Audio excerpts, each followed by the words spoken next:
Halo semua, sampai hari ini tidak ada produk baru dari mana-mana hardware manufacturer, Intel, AMD dan Nvidia. So maybe bulan ni tidak ada video untuk budget build idea. Kalau tengok harga hardware build idea saya yang lalu dari Januari sampai bulan ni masih lagi relevan. Sebab tidak jauh juga beza harga dia. Oke, cakap pasal harga hardware, harga GPU confirm akan turun berdasarkan daripada artikel ni. Oleh sebab harga cryptocurrency steadily decline dari bulan Januari, demand untuk GPU pun kurang. Kalau tengok graf sini dari bulan Januari sampai bulan ni, nampak itu penurunan harga cryptocurrency. Itu pasal yang bulan lalu berita pasal 300,000 Nvidia GPU kena kasih balik. Gigabyte pun confirm dorang akan turunkan GPU brand dorang sebanyak 10%. Tapi jangan expect turun cepat kalau tengok list online GPU sekarang masih lagi harga mahal. Harap ujung bulan ni nanti nampak dan ketara sudah harga GPU turun.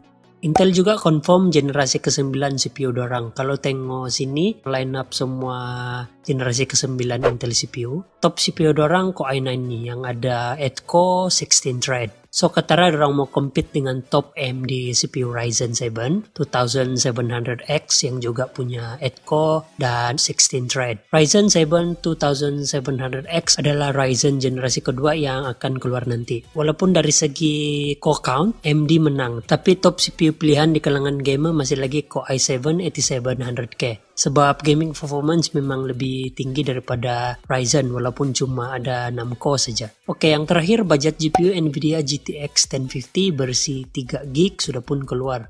Kalau tengok spesifikasi sini GTX 1050 3GB brand dari EVGA walaupun CUDA core dan clock speed lebih tinggi daripada GTX 1050 bersih 2GB dan 4GB tapi memory bus dan bandwidth rendah. Aneh kan?